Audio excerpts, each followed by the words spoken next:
morning's here. Happy Friday, one and all. Good morning. Welcome to the ultimate edition of the Disney Morning Show with myself, Doobie Mosley, co-founder here at Laughing Place, and our executive editorial director, Kyle Burbank. How's it going, Kyle? It's pretty good. Woke up a little early How's this the morning morning, been? but I'm ready to attack the day. Has it been a busy morning? It was busy for a second and then it faded, but yeah, we had some excitement this morning that we'll talk about in a moment. All right, then let's just get started.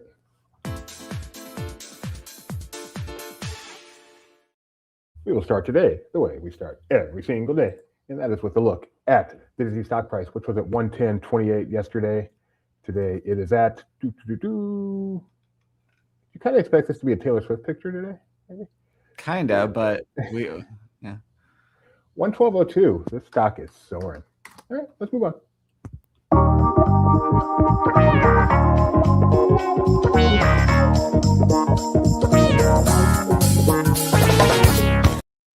Got to do that first. All right. Speaking of Taylor Swift, as we kind of I don't know if we predicted, I did say something lame like a bracelet shop, but there is an addition to Walt Disney Presents at Disney's Hollywood Studios. There are 3 costumes that Taylor wore during her Eras tour on display in the museum part of the venue, and Jeremiah was there bright and early and happened to capture it. It's always nice when we guess correctly. So yeah, some cool ones that fans of the tour and of Swift herself will recognize from the tour. And those, we don't know exactly how long they'll be there for, but you can check out photos and a video over on the site. Yesterday. If I'm not mistaken, these are not only available during the day at Hollywood Studios, but you can also see them during Jollywood Nights, right? If you happen to go on Jollywood Nights and you're a big Swiftie, you don't want to fight the other crowds during the day, it'll be open during Jollywood. You can go stare at them and just pretend that she's in there dancing for you and only you. Your private dancer dancing for money. That is not a Taylor Swift song. Did she? She might have covered it at some point. Who knows? Tomorrow's her birthday, and so Luke is putting together a Disney Plus watch guide for Taylor Swift. Not just the concert specials we all know about, but some other Taylor Swift appearances and other content on Disney Plus. Fascinating. I have a feeling if I were to stand next to these costumes, they would seem very, very, very tiny. Petite. She's tall. She is like she's not tall. Petite. She's not like Kristen Chenoweth is probably the smallest one I've ever seen. That's right. You've hung. Have you been in the same room with Taylor Swift in your Hollywood era? I don't think so. Pretty sure no. All right. And then other little bit of news this morning, we found out that Rock and Roller Coaster, it just drives me crazy. It's closing on March 2nd. Who cares when it's closing? You want to know its last day of operation, which is March 1st.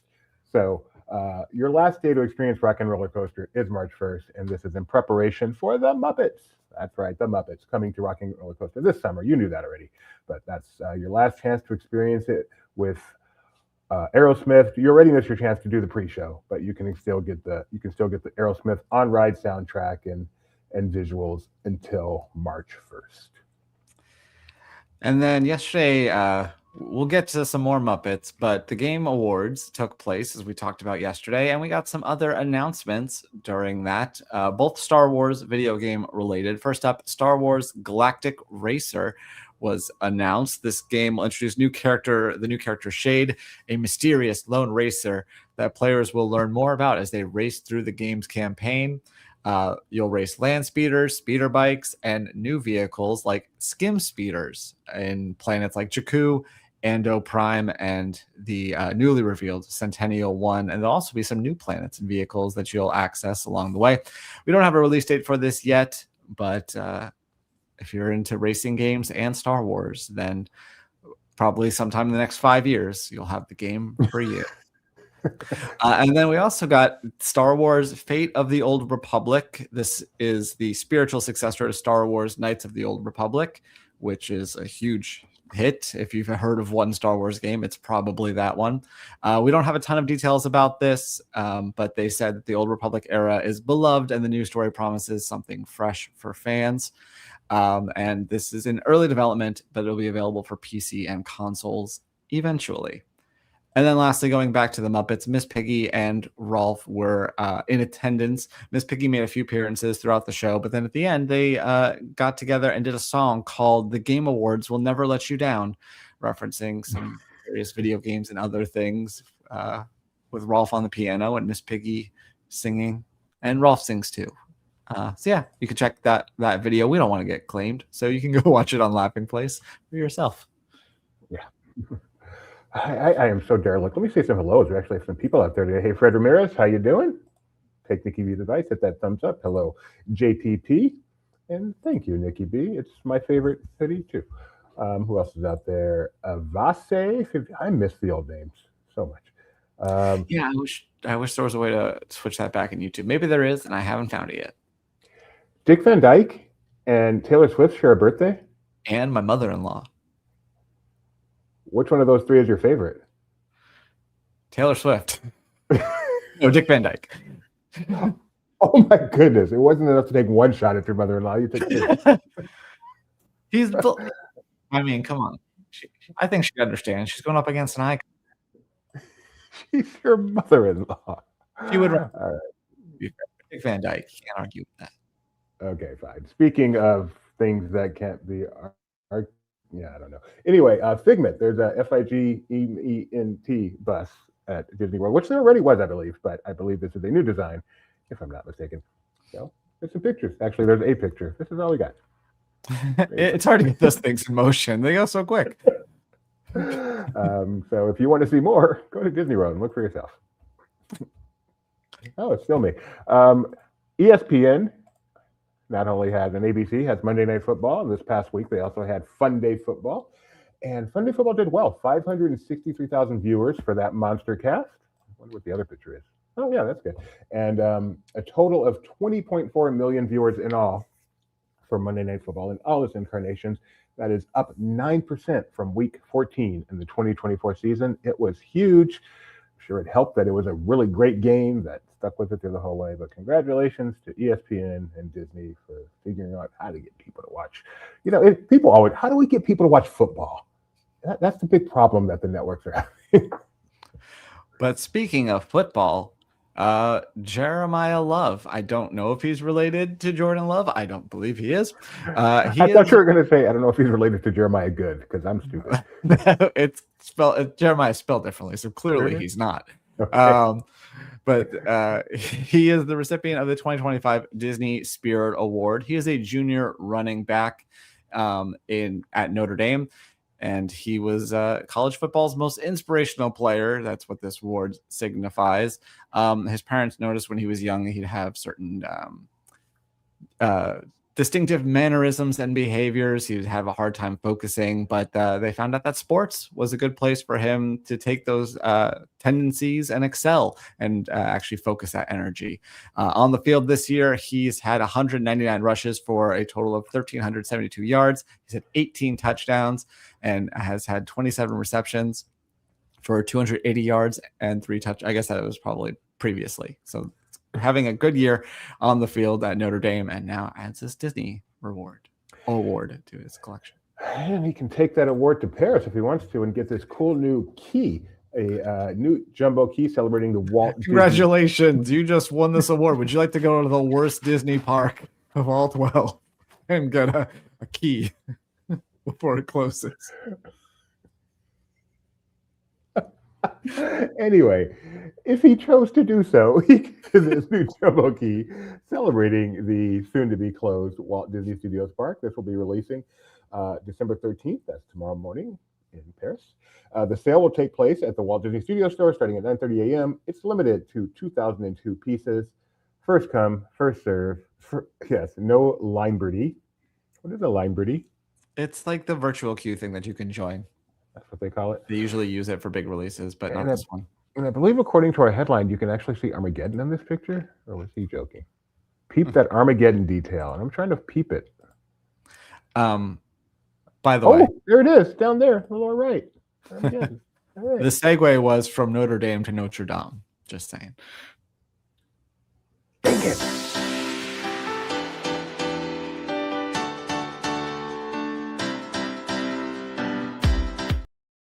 You've ruined my whole day.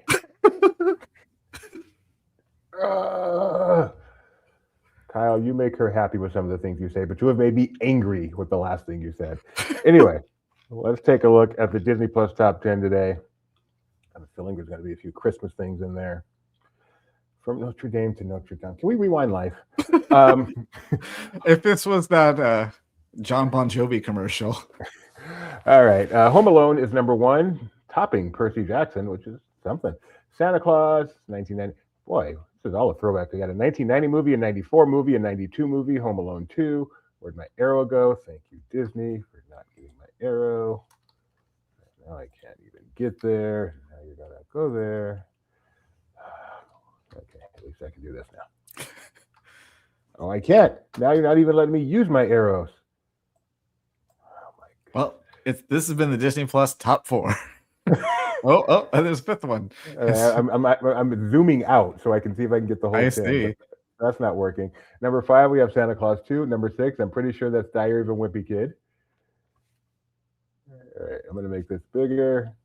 Nope, that's as good as we get. This is really frustrating. Let me see. I don't have a touch if it's screen, working for me now. so I can't slide it.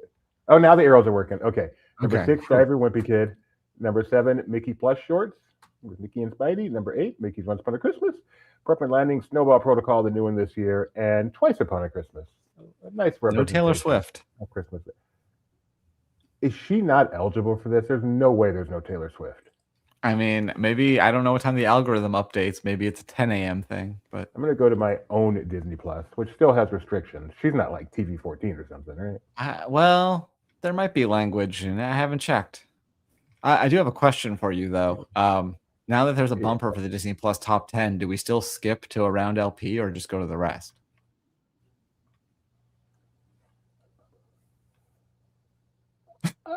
You get to make that call. You broke me. Yeah, you get to make that call. All right. Are you still looking up Taylor Swift, or are we moving on? Yeah, so she's not in mine, but I have settings. So okay, when you get a chance, check yours with doesn't have no settings. That doesn't have no settings.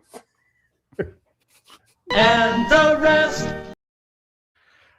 Well, the rest is where we occasionally talk about other theme parks other than Disney. And today I want to talk about Universal Orlando Resort, where they've announced some very vague details for their New Year's Eve offerings. At Universal Studios Florida, well, I should just say all of the festivities are going to kick off at 6:15. So very, very precise there at Studios Florida. They'll have a live DJ and a music plaza stage. They'll be roaming stilt walkers and select floats from the holiday parade featuring Macy's that'll be stationed around for photo ops. And then Universal Islands of Adventure also kicking off a 6:15 live DJ set. There's going to be music, entertainment, meet and greets. They don't say which characters. And then Epic Universe doesn't mention anything in particular, but their festivities will also kick off at 6:15. All three will have countdowns to midnight. So if you are going to be there, then look forward to those awesome times.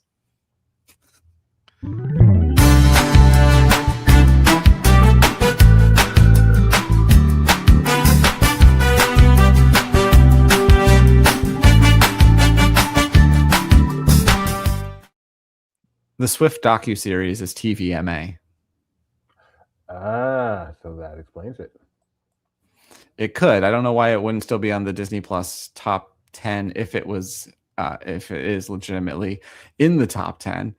But even on my TVMA, I don't see it. So she hasn't cracked it yet.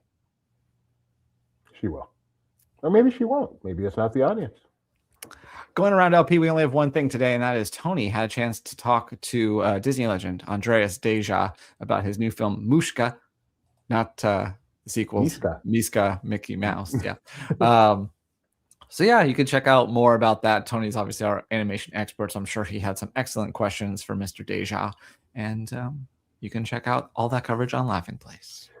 Please do. That would be great. Okay. We have reached the portion of the show where we find out just how smart Kyle is or isn't by asking him what happened on this day in Disney history on this day, December 10th. I've only got one today. Today's December 12th. Did you do it for the 10th or the 12th? I know I did it for the 12th. I just didn't update my page here. Making sure. On this day, December 12th, 1980, a movie opened kind of Disney, kind of not. Well known for how stoned the people were when they were filming it.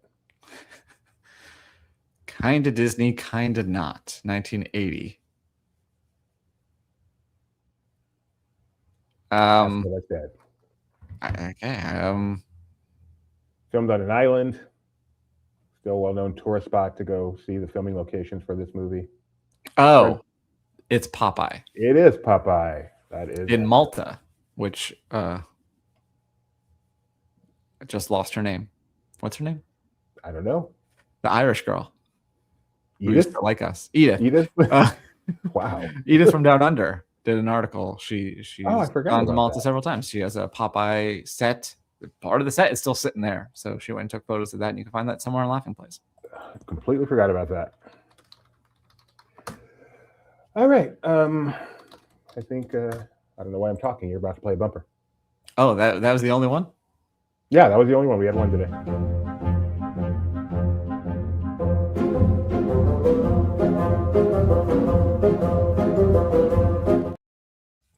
All right. Yesterday we settled. That's not it. We settled the Muppets Christmas Carol Disney Plus Top 10, which was not there. We are waiting to settle the Tiana's Bayou Adventure. I'm sorry. Yes, the question from yesterday, which we're waiting to settle today. Why is this so hard for me, Kyle? The question from yesterday we are waiting to settle today is, will Tiana's Bayou Adventure have a 60-minute or more wait at any time today by 6 p.m.? I don't even know the weather there, so I'm not sure how that one's going to turn out. And it's then too cold for Typhoon Lagoon, apparently. But that's a whole different coast. I did say Disneyland, right?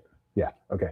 And then today's question, which you can answer right now, is, well, the new 20th Century Studios film, which I believe had 18% at last check on Rotten Tomatoes. That low? It was at 30 something when we checked for the show. But and then I went this morning, and it is currently at 18%. Yes. Okay. Wow. Anyway, despite that, will it finish in the top 3 in today's box office? Today is its release day, so people want to go see a movie the day it comes out, Friday night, a good date night. Will it reach the top 10?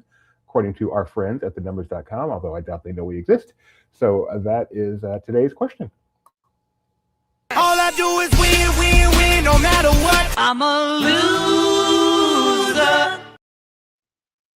Why don't you go first, and I can get mine out the way so you can bookend it.